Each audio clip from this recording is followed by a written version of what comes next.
Bonjour, nous sommes aujourd'hui à Dakhla dans un congrès qui est organisé par la Ligue marocaine de lutte contre le diabète et je dois à cette occasion remercier et féliciter Monsieur le professeur Belkhadir qui en est le président et toute l'équipe qui est autour.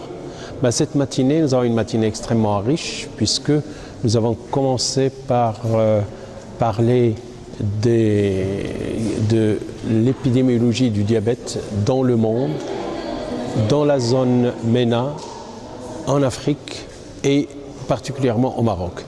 Quand on parle de l'épidémiologie, évidemment, ce n'est pas pour donner des chiffres. Effectivement, les chiffres sont très importants. Nous savons que le diabète se développe de façon très importante au Maroc, dans la région MENA et en Afrique. Et à l'horizon 2030-2040, la maladie diabétique va progresser de façon très importante. C'est la raison pour laquelle nous sommes là pour parler de ces problématiques et surtout pour dire que cette maladie qui est galopante et qui est silencieuse, il y a à peine un malade sur deux qui sait qu'il est diabétique. Ça veut dire quoi? Ça veut dire qu'il y a 50% des diabétiques qui ignorent qu'ils sont diabétiques et leur diabète va être connu ou va se déclarer à l'occasion d'une complication, ce qui est dramatique bien entendu. Donc derrière ces chiffres, nous voulons dire la chose suivante, c'est qu'il y a une mortalité très importante et cette mortalité, elle touche beaucoup plus la femme et 50% de la mortalité liée au diabète survient avant l'âge de 60 ans.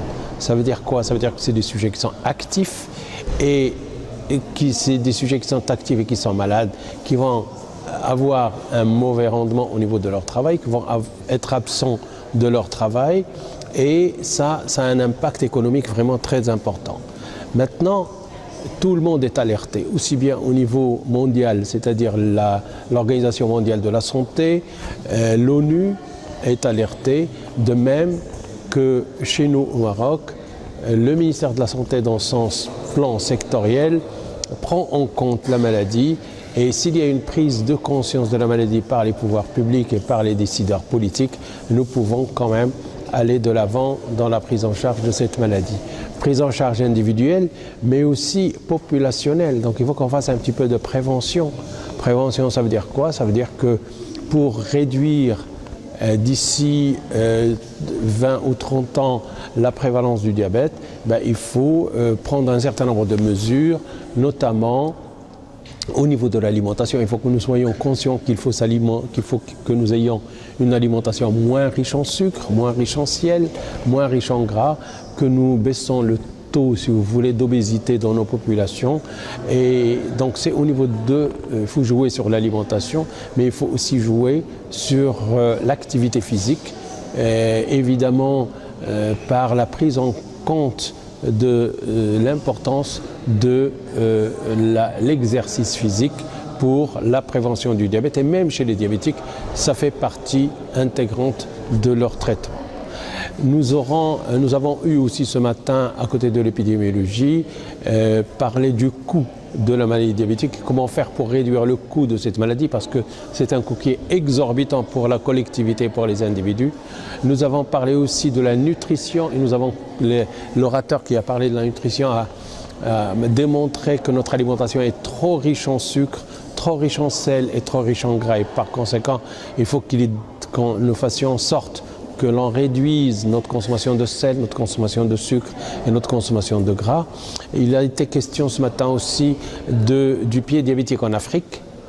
C'est un véritable drame et la même chose chez nous, donc au Maroc. Et donc en faisant de la prévention des complications du diabète, nous pouvons avancer et nous pouvons bien entendu réduire toutes ces complications.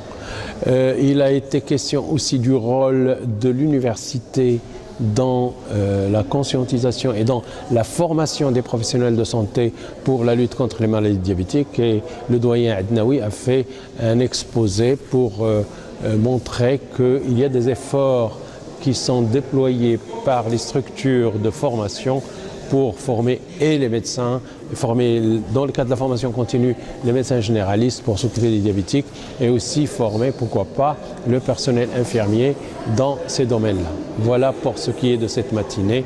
Donc dans cet après-midi, nous aurons d'autres intervenants et monsieur le professeur Jaffiol, notre invité à ce congrès, va faire une conférence cet après-midi à 17h, 17h30 pour parler un petit peu du diabète hier, aujourd'hui et demain. Je rappelle que le professeur Jaffiol, c'est le président de l'Académie de médecine de France. Voilà, merci.